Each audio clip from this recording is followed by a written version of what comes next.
ऐसा क्या आया योगी का आदेश, भाईजान हो गए चारों खाने चत। कांवड़ यात्रा को लेकर ऐसे क्या बोले योगी जिससे खुशी की लहर चारों तरफ दौड़ी।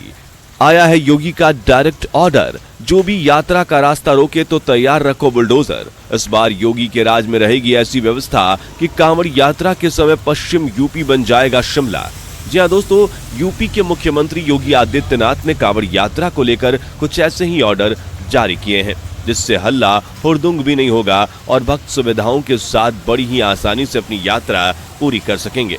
अभी कुछ घंटों बाद ही सावन महीने की शुरुआत हो जाएगी, जिसके लिए कुछ फरमान तो पहले से ही जारी हैं, जैसे कि रोड पर नमाज पढ़ते समय यात्रा नहीं रोकी जाएगी, ना ही किसी प्रकार का हल्ला हुड़दंग बर्दाश्त किया जाएगा। और अगर योगी राज में कोई ऐसा करता है तो आपको पता ही है कि उसके लिए बुलडोजर तैयार होता है। इसके अलावा इस बार योगी जी ने कुछ नियम भी जारी किए हैं। अक्सर देखा जाता है कि यात्रा के रास्ते में बहुत सी मांसाहारी दुकानें खुली रहती हैं और कई बार इन्हें जानबूझकर ही यात्रा के रास्ते में खोला जाता है। इसलिए इस बार निर्देश जारी किया गया है कि कांवड़ यात्रा के समय ये सब दुकानें बंद रहेंगी। दूसरा निर्देश ये जारी किया गया है कि कांवड़ यात्रियों का रास्ता साफ सुथरा होना चाहिए। प्रशासन ने कहा है कि कांवड़ यात्रियों के रास्ते में बिल्कुल भी धूल मिट्टी नहीं होनी चाहिए। साथ ही बीच बीच में पानी की बौछार भी सड़क पर होती रहनी चाहिए, जिससे कि यात्रियों को जलन महसूस ना हो। अन्य निर्देशों में यह शामिल है कि जहां जहां भी कांवड़ यात्रियों के खाने का कैंप लगाया जाएगा, वहां सिविल ड्रेस में सरकार की एक टीम तैनात रहेगी, जिसका काम यह चेक करना है कि कांवड़ियों के लिए बनाए जाने वाले भोजन की क्वालिटी बेस्ट है या नहीं।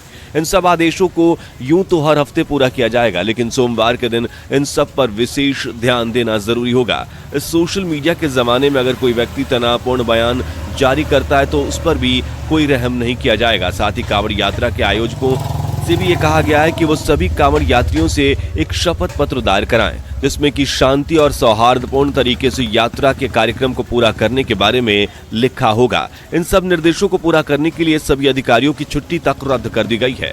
आपको बता दें कि इस बार यह यात्रा बहुत ही ऐतिहासिक होने वाली है, क्योंकि सावन का महीना एक नहीं बल्कि 2 महीने का होगा। बता दें कि यह दुर्लभ संयोग सीधे 19 साल बाद हमें प्राप्त होने जा रहा है। इससे पहले साल 2004 में ऐसा संयोग बना था। इस बार का सावन का महीना कुल 59 दिनों का होने वाला है, जो कि 4 जुलाई 2023 से 31 अगस्त 2023 तक होगा।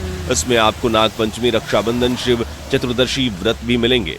अब जब बात कांवड़ यात्रा की हो ही रही है तो आपको बता दें कि हिंदू धर्म में इसका एक विशेष महत्व होता है, जिसे केवल पुरुषों के द्वारा ही पूरा किया जाता है। इसमें भक्त भगवा रंग के कपड़े पहनकर दोनों कंधों पर कांवड़ लेकर चलते हैं। बता दें कि यह कांवड़ बांस से बना होता है और जिसके दोनों सिरों पर मिट्टी के 2 रंगीन बर्तन बांधे जाते हैं। हालांकि अब तो प्लास्टिक के सजे हुए बर्तन भी उपयोग किए जाने लगे हैं। इस पवित्र यात्रा के दौरान कांवड़िया अपने कंधों पर कांवड़ों को संतुलित कर उनमें पवित्र जल भरते हैं और फिर इसी जल के द्वारा शिव जी का अभिषेक किया जाता है। अभिषेक के लिए यह जल विभिन्न तीर्थ स्थलों जैसे कि प्रयागराज, अयोध्या, वाराणसी, गंगोत्री आदि से लाया जाता है और फिर इस जल से शिव जी का अभिषेक किया जाता है। इस पूरी यात्रा के दौरान शिव भक्त पैर में चप्पल आदि नहीं पहनते और ना ही अन्य खाने पीने की वस्तुओं को अपने साथ रखते हैं। इसलिए विभिन्न जगहों पर इन्हें सुविधाएं प्रदान की जाती है ताकि यात्रा बिना किसी कष्ट के संपन्न हो सके। यूं तो इस यात्रा का इतिहास बहुत पुराना है, जिसके लिए अलग अलग वर्णन मिलता है।